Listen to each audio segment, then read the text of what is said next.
Okay, welcome to the show.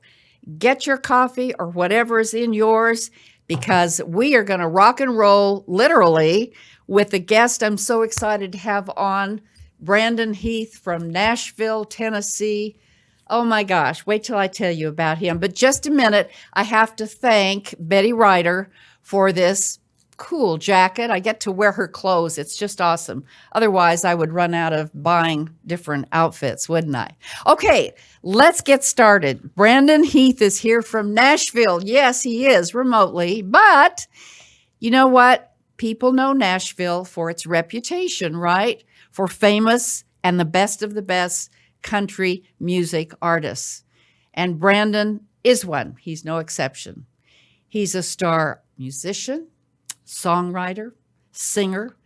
And if you haven't heard some of his hit songs, I'm going to ask him to play few bars today. So stay tuned. But what I want you to know ahead of time is this show is really special because Brandon has won all the awards. He's won the New Artist of the Year. He's won Male Vocalist of the Year. He's won Song of the Year. And he's got so many award-winning recordings and albums and many, many more. So I just want you to know how I got Brandon to be on the show, someone of this caliber. Not easy. Yes, it was, because he's so authentic. Brandon was hosting an event that I went to called Young Life. And I simply had an urge. It's like something pushed the back of me to go backstage and ask him if I could find him, would you be on the show? Well, guess what? He was right there all alone talking to a waiter, and I simply went up and asked. You know what? There's a message there, people. Don't ever be afraid to ask. Important people put on their pants one leg at a time, just like we do. He smiled when I told him the name of the show, Doing It Right, and what it was about. So stay tuned. It's going to be a great one. Welcome to our podcast, Doing It Right. This podcast reveals authentic stories from successful leaders doing it right. It's about their journey to become a leader, their choices, motivations, and lessons. In essence, how they built successful personal brands. Your host is Valerie Sokolosky, author of 8 leadership books and nationally known as an authority on executive presence and personal branding. Let's get started. Here's Valerie. All right, I'm just going to say welcome, Brandon, from Nashville, Tennessee. Thanks for having me, Valerie. Good to be here. You know, there's so many questions that I know most of them you have been asked before, but let's see if I can stump you. First of all, thank you for being on the show and for hosting Young Life. That was a wonderful event, and you were gracious to do so. I want to start with asking you about your current album that you launched, Enough Already. In that, you said something that I wanted to get some more information about. You said, you know, God, give me your eyes so I can see me the way you see me. Mm-hmm.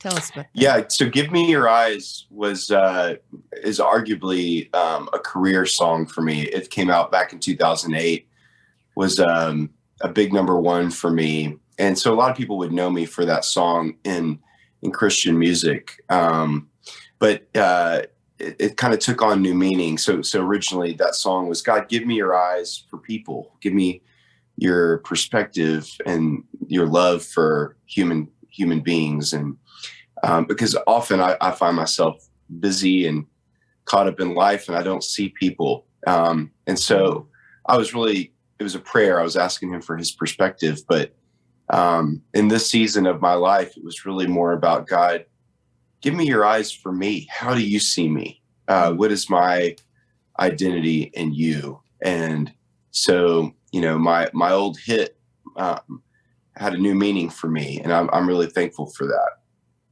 You know, every one of your songs, Brandon, has real meaning, even in just the title. And the one that you sang at the event, I really touched me. I'm not who I was. Mm-hmm. Did I say that right? You said it right. Not who I was. Yeah, I'm Not Who I Was actually my first number one, but before I wrote it, when I wrote it, I didn't have a record deal or a publishing deal at the time. And it was just a song that came from my heart. So the fact that it connected so well at the very beginning of my career was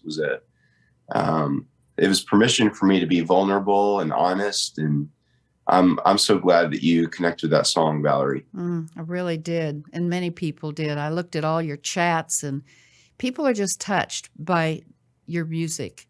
And that simply means that you are doing exactly what you're here on this earth to do. So tell us about your journey to be where you are now. How did it all start? I don't know where to start. I was very fortunate to grow up in Nashville. I was born and raised in Nashville. My mom and dad were not in the music industry, but they're both from Nashville or Middle Tennessee. So I grew up around music, and we were certainly fans of music in the house, but it was always the language that I spoke and connected with the most. And so there was really no plan B for me as far as what I was going to do with my life. I wanted to be a musician. I remember even being in second grade, singing for show and tell, and just thinking, this is what I want to do with my life. And so I believe very much that God was paying attention. I think he really wants our desires like we want our desires. I think he delights in giving us those little dreams that we have. So I found myself getting a publishing deal right out of college, and started recording.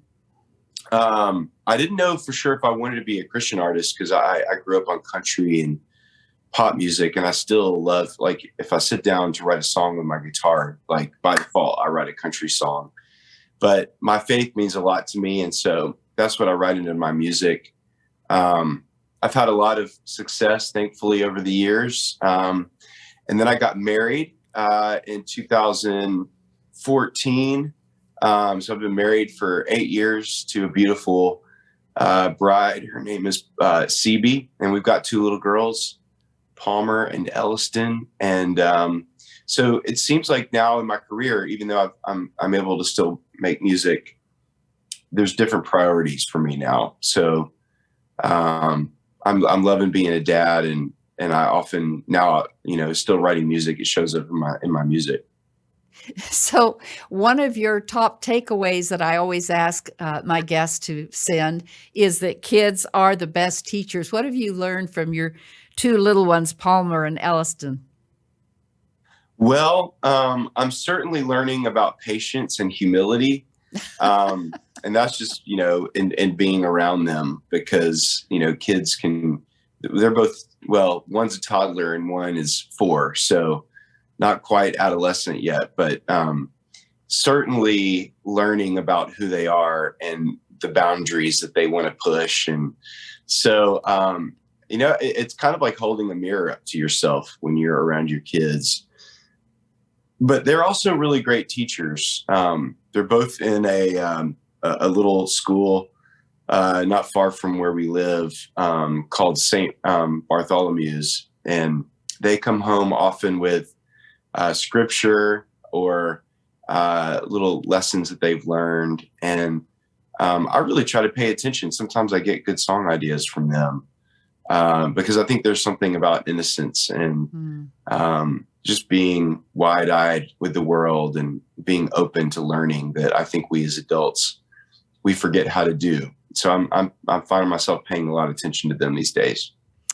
Well, paying attention to our kids is so important today. We're in a world where there are so many pulls in so many directions. If you had one wish for your kids growing up in the environment that we're in, and let's face it, it's difficult. It's probably one of the most difficult times they could be growing up in. So how are you, even now at this age, preparing them for the world in which they will face?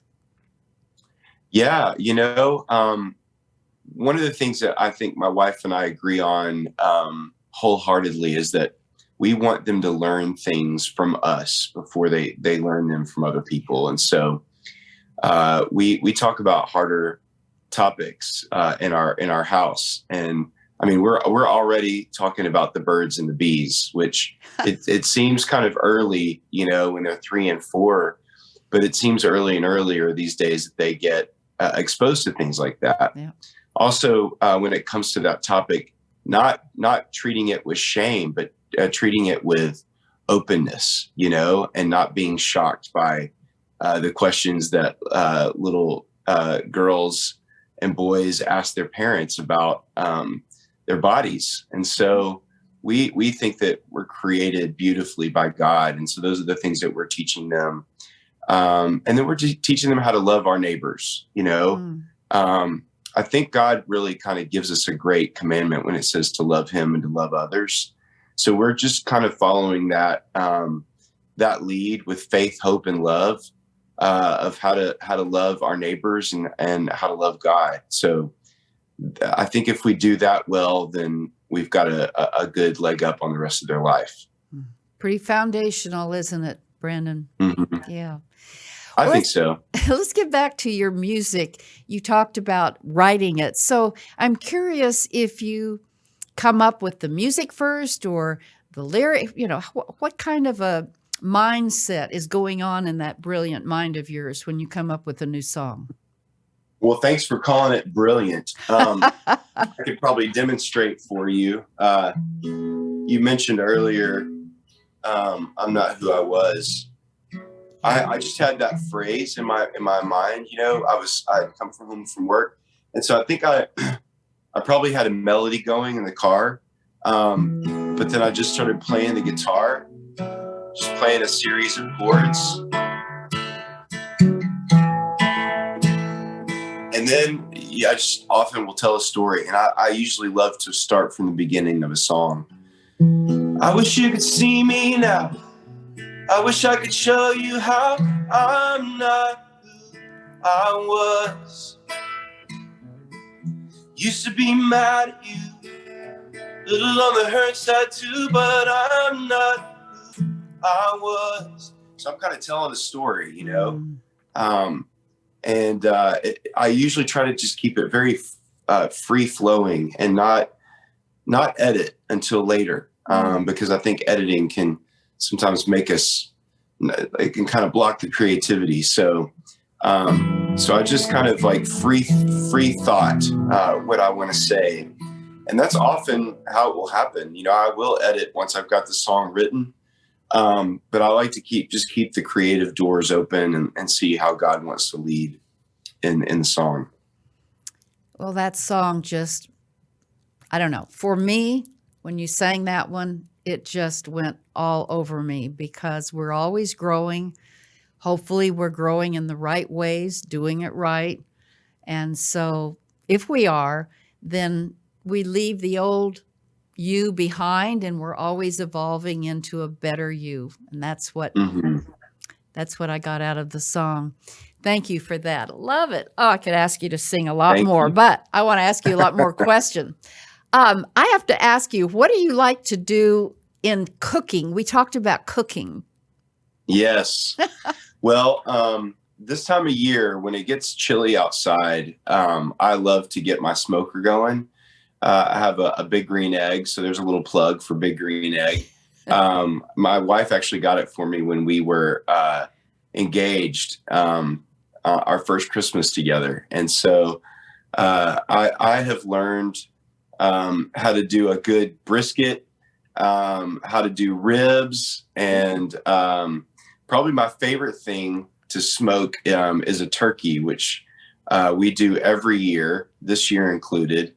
It's a family favorite, and I try it a little different every year. And this year I'm doing a dry brine. I've always kind of done a wet brine, but yeah, I like experimenting, and I love cooking for my family. It's usually like an all-day project, which drives my wife crazy, but the end product is usually worth it.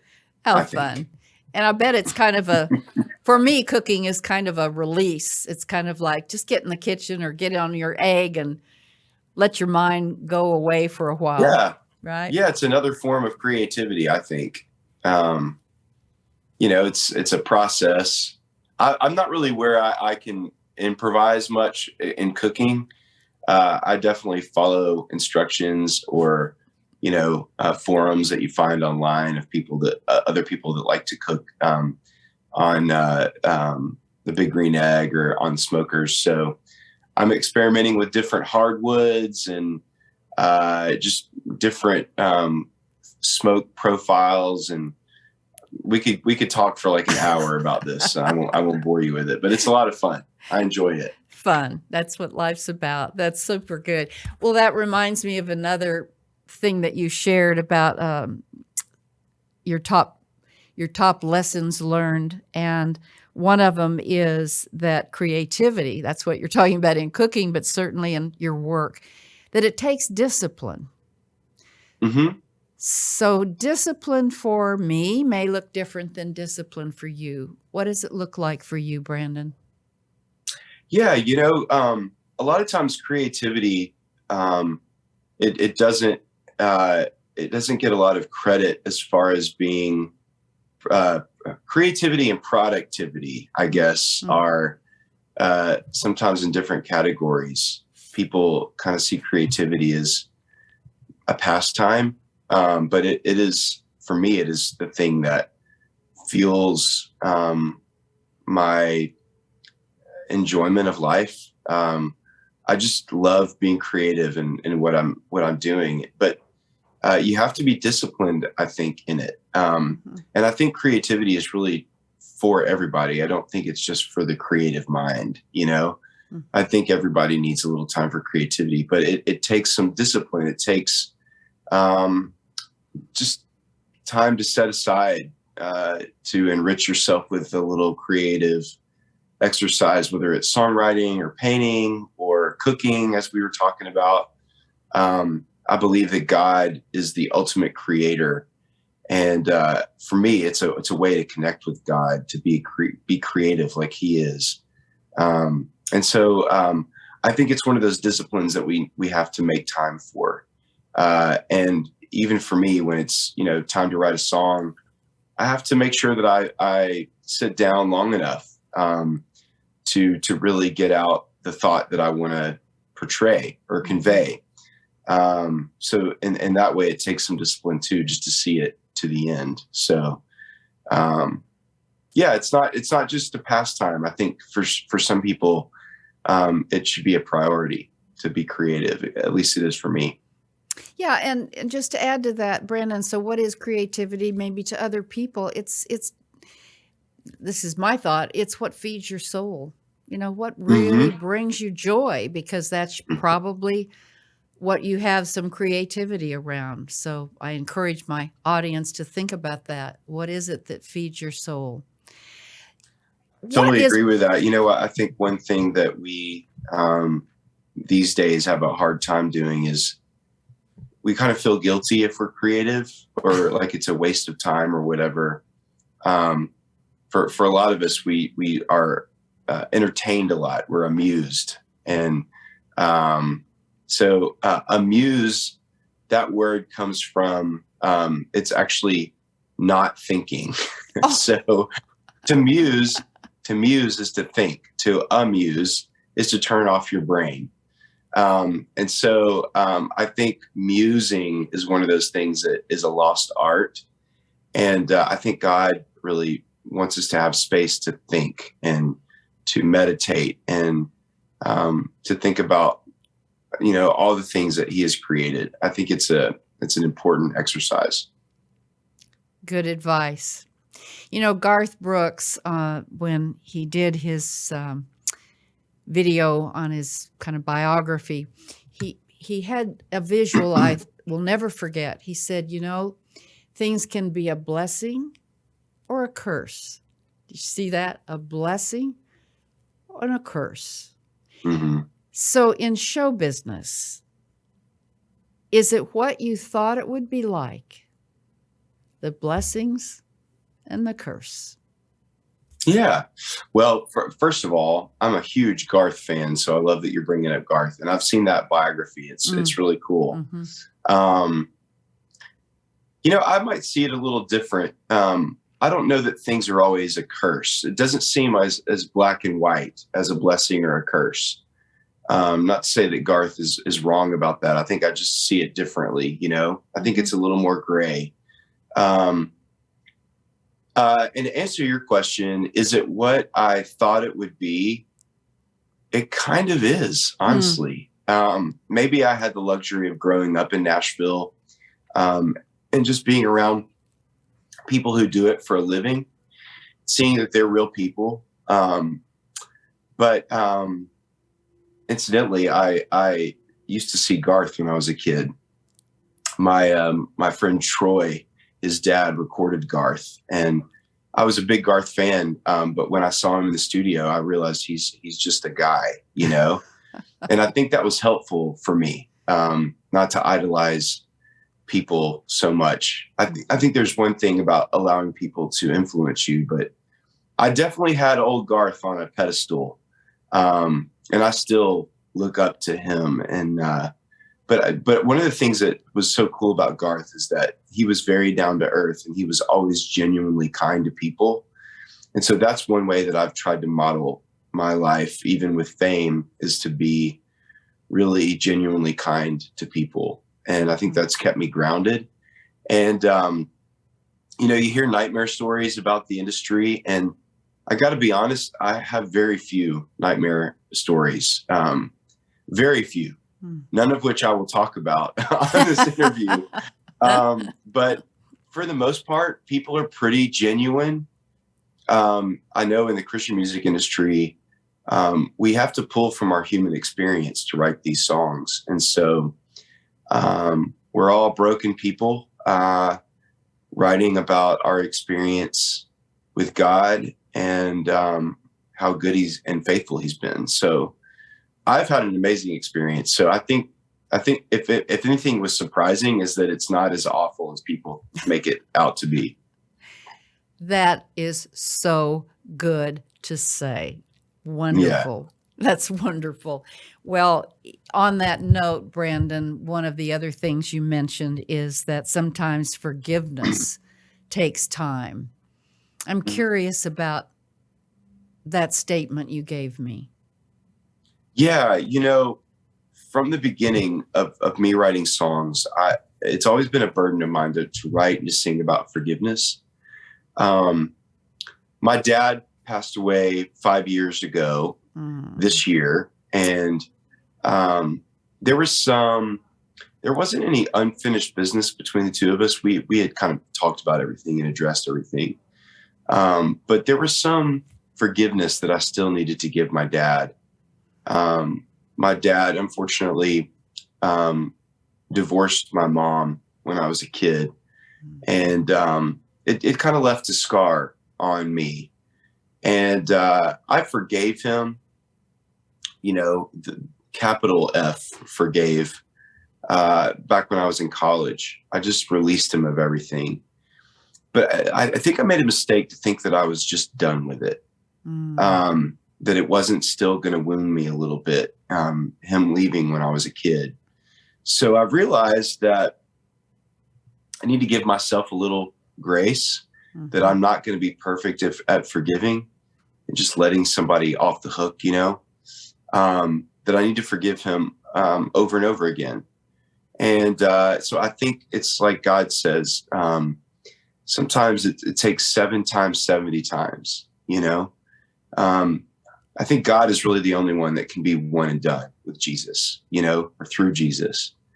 I think for us, it's more of a process, and we have to, a little at a time, forgive people. So that's something that I've learned recently, that I'm giving myself a lot of grace on, that forgiveness is not one of those things that is done perfectly the first time. You have to do it a lot and practice it a lot.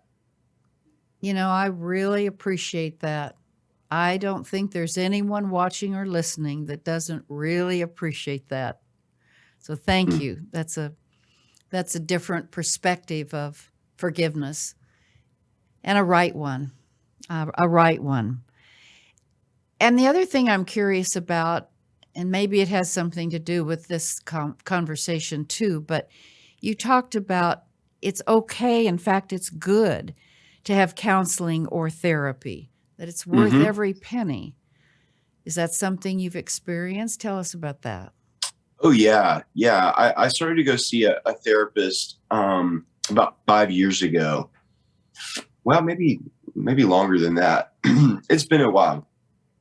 But I know for a long time there was a stigma. There has been a stigma around telling someone that you go to therapy or that you're in counseling. And for me, it's made a huge difference in my life. You know, there's people who study and go to school and practice a lot. The questions to ask to get in a little bit deeper than just, a shallow conversation.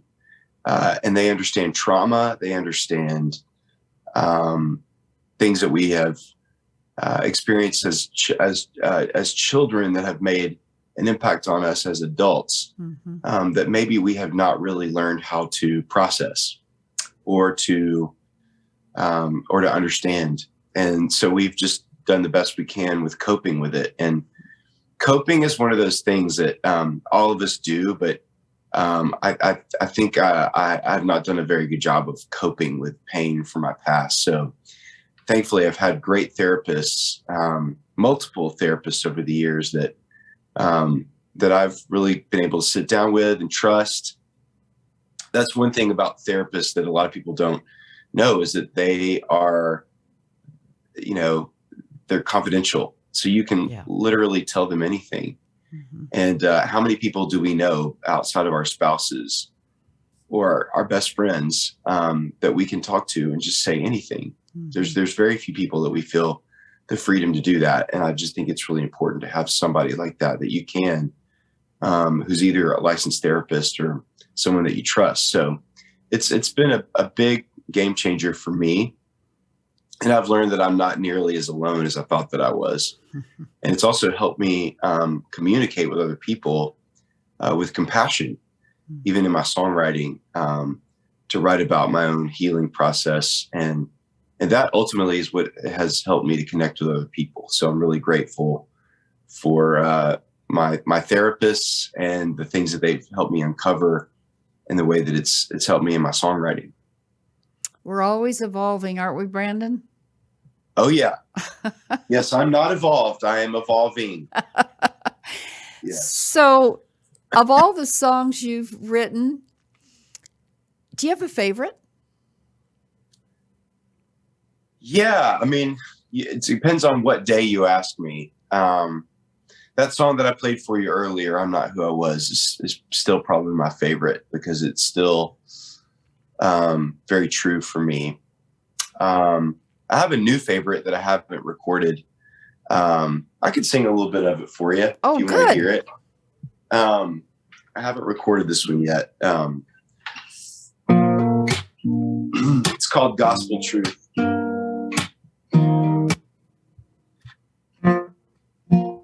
I was just thinking, did I turn out to be who I wanted to be when I was dreaming? Back when I was 16, back when I met Jesus, how it felt in my heart to know that God was love and how he really sees us. I still believe it. Just because I'm a believer doesn't mean I don't forget. Then my heart is a deceit. There's doubts in my head, but I belong to a Redeemer who's not finished with me yet. I could break it all and he'd make it all new. That's the gospel truth. That's the gospel truth. So I wrote that song with a good buddy of mine, Luke Laird, who lives 4 doors down from me. During the pandemic, we weren't seeing a lot of people, like at the very beginning, and I went over to his house and we were able to write this song. And it was just good to be in the same room with somebody, and collaborating. So I love co-writing songs. And so I wrote that with my good friend, Luke Laird. Thank you for that. That's a real treat, something that hasn't been out there yet, Brandon.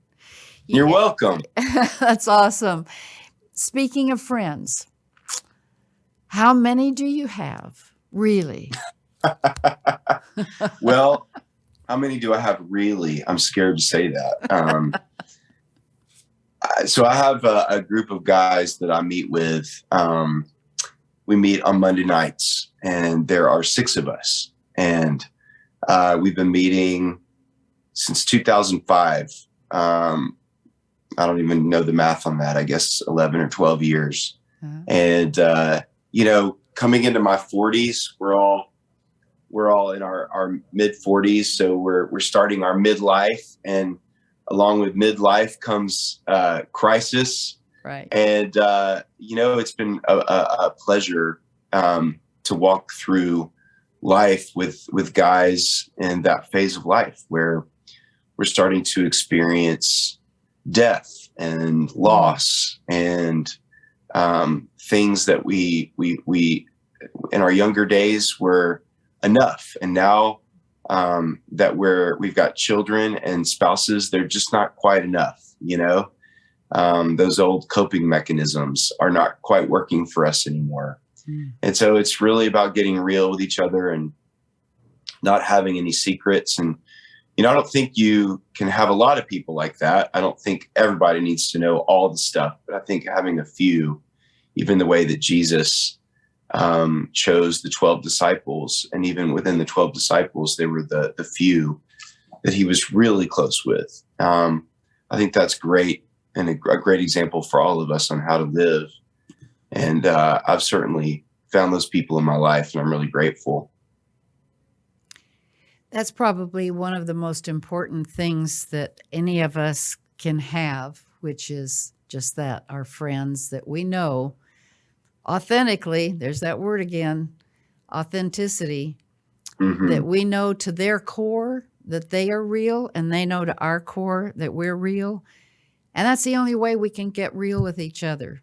Not networking groups. No. There's a place for networking, but you can't live there. Right. That's not where you share your innermost thoughts, is it, Brandon? Your stuff. Yeah. Your stuff. That's your stuff. That's right. The current album. Tell us how it's going and what's next. Well, the current album, Enough Already, came out in April. And we've already had a number 1 off of that record. It's called See Me Through It, which came out this summer. And so really grateful to have another number 1 under my belt. I've got a Christmas single that just came out with my friend Tasha Layton. So it's out now. If you're already listening to Christmas music, it's out. And we're going to be doing a tour, actually playing a couple of shows in the Texas area. So come and see us. It's the K-Love Christmas tour. So I'm touring all December, and then in 2023, I've got a couple of tours coming up. So staying busy, but also making a lot of time for family. So really grateful that I get to do music. That's great. And on the screen, you will see his schedule and his website and anything else you want to say before we close out, Brandon, to our audience that are, I'm sure, like I am, just sitting here mesmerized by all your good information and talents. Well, thank you. I want to say thank you to you, Valerie, for having me on the show. I know it's called Do It Right. I don't know that I'm doing it right, but hopefully I'm doing it well. And that's what I want to hear when I get to heaven someday, is that I did it well, So I just want to thank you for your time, and I really appreciate you introducing me to some of your loyal fans out there. And those fans are now going to be your fans, Brandon. Thank you so much for taking the time and giving us your wisdom and singing for us. And next concert here in Dallas, I'll be there on the front row going, "Hi, All right. I'll look for you. All right. Thank you, and have a wonderful holiday season, Brandon. Thanks, Valerie. Okay. And now I always give a Valerieism, so let me share what it is today. It's really simple. If not you, then who? Isn't that perfect for what we just talked about? If not you, then who?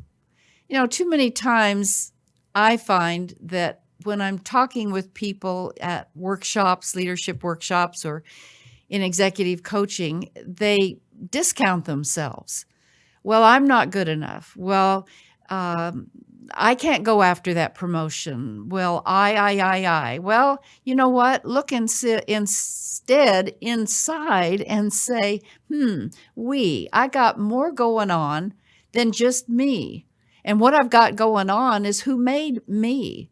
And who made me perfect for the right time, in the right situation, for the right path. So I'm just going to encourage everybody to stay the course. You may not be where you want to be right now, but I guarantee you if you stay the course, and if it's something in your soul you want to do, can do, are competent to do, work or life, hang in there. It'll happen. Bye for now, and see you next time.